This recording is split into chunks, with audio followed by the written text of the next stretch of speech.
The gloves are off, the spicier the better. So let's get into it. It's becoming increasingly unavoidable to not look at a candidate's social media. LinkedIn shouldn't be used as a personal social media platform.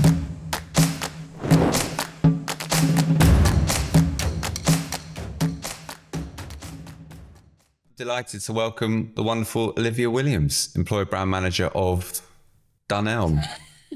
Thanks. How are you doing? How was your journey? Yeah, good. Bus, tube, tram, all of that to get here. But yeah, it's nice to be in a different setting for the day. Right, so the way this works is as follows. You've brought in a couple of hot takes with you today. We're going to hear your first one. Then I'll give you my immediate reaction. And then afterwards, I'll give you a hot take spice rating at the end. You'll give a bit more context. We'll argue our case for it. We may disagree, why it's important, where it comes from, what the industry can learn from it, that kind of thing. The gloves are off, the spicier the better. So let's get into it. So Liv, what's your first hot take? So my first hot take is it's becoming increasingly unavoidable to not look at a candidate's social media when you're hiring. Why is that? I think values aligned recruitment is something that's really important. I think especially for us, our shared values are really ingrained in the business. We've got a behavioural framework that have all of those in that are aligned to, different behaviours per different level of leadership. Every level of hiring from early careers up to senior leaders, we hire based on those values. And I think that someone's online presence in their social media will tell you quite a lot about their personal values. Yeah, I think the problem comes, where do you draw that line between perusing someone's profile, having a look at what they're about? Are they saying negative things, positive things? You have accountability as a person. You own those channels, and whatever you are posting, you should have a responsibility over. That's your content. Some people might say, and I sort of had this feeling as you were talking, it does feel like the right thing to do in terms of value based. But is there a line where you could say, should that not be then part of the assessment? Is there a problem there when it comes to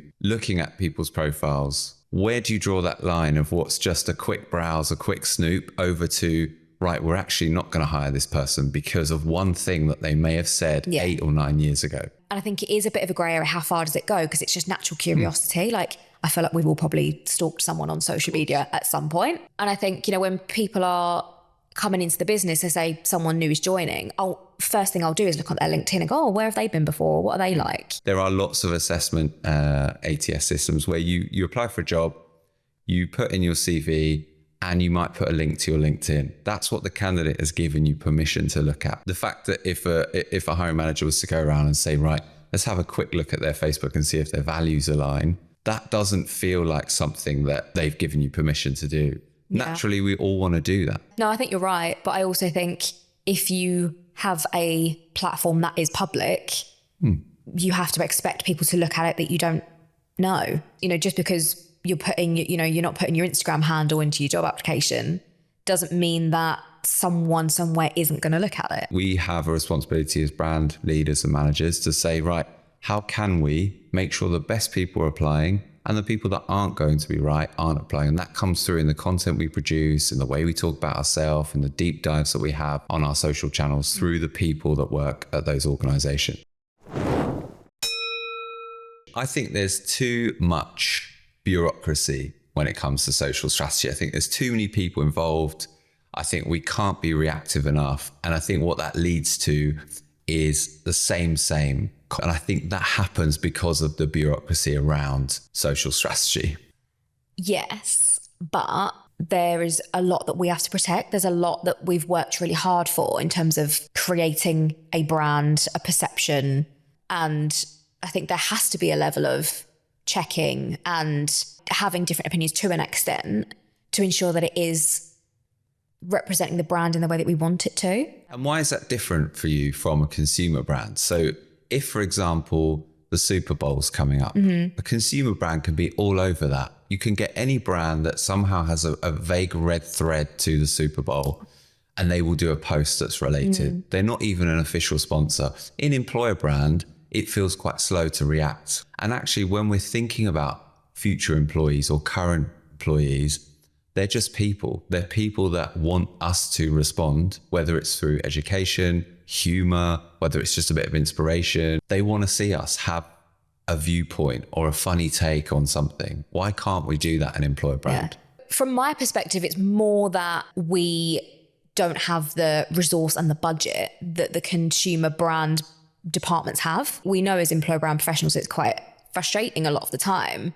A lot of the time we have to fight for budgets and we have to fight for, you know, how our strategy aligns with this, that and the other. And nothing has to be very expensive. No. The purpose of social is always that it's very reactive, it's on trend, and it gives you the opportunity to get involved in a conversation that consumers are having, talent is having, without having to spend Super Bowl budgets. That's always been the purpose of social, is that it's an insight into your employer brand. And if, you know, you have a funny take on something, or you can educate people or inspire someone in some way, not doing that feels like a series of missed opportunities. So what is your second hot take? LinkedIn shouldn't be used as a personal social media platform. Okay, why? I just think LinkedIn should be used in a professional setting. There are so many social channels, right? Yeah. People want to put their best foot forward when it comes to social, getting a job, having a career. The line between personal and professional branding is blurred. For example, like if I am going to work for a new business and I'm kind of looking around the business, I'm looking at some of the people, I would look at the hiring manager on LinkedIn, and I would want to see things about their leadership style or how they coach the team or things that are important to them when it comes to work or a team away day. That kind of thing, I think, would add a lot of value to me in terms of understanding what the business is like and what the person's like. You would say you'd rather find that out now than when you joined, right? That gives you a deep insight into who they are. And you might go, actually, that's not for me. So from your career perspective, you'd be better to know now than on your first day at work.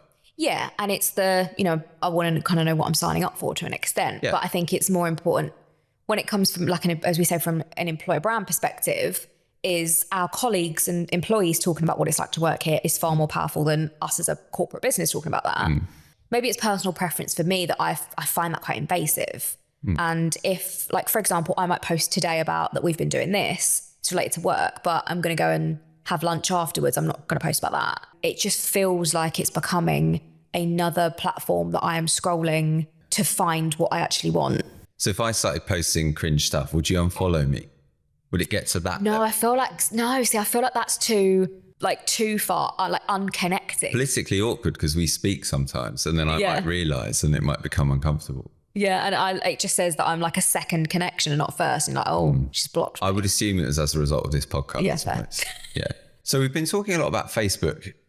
And if you look at any sort of media article over the last kind of 5 or 6 years, the proclamation will be Facebook is dead. Why are we talking so much about Facebook? So we know as a business that it still really is a really valid platform for us in terms of customer engagement. So we have a lot of Facebook groups for our stores and things like that.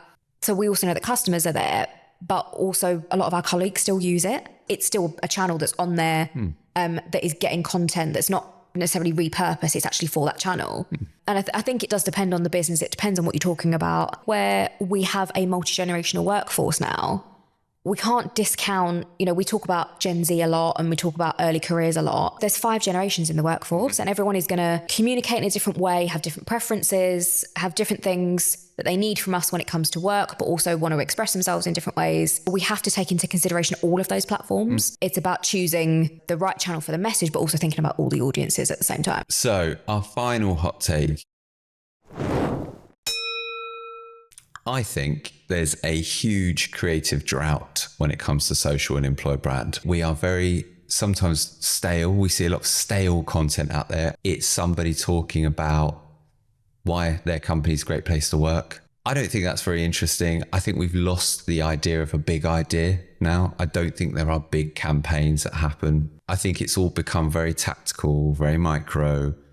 And I don't think that we're taking talent or candidates on a journey at all. I think we're actually just blasting out content to get bums on seats as quickly as possible and not actually thinking about the long tail of the employer brand.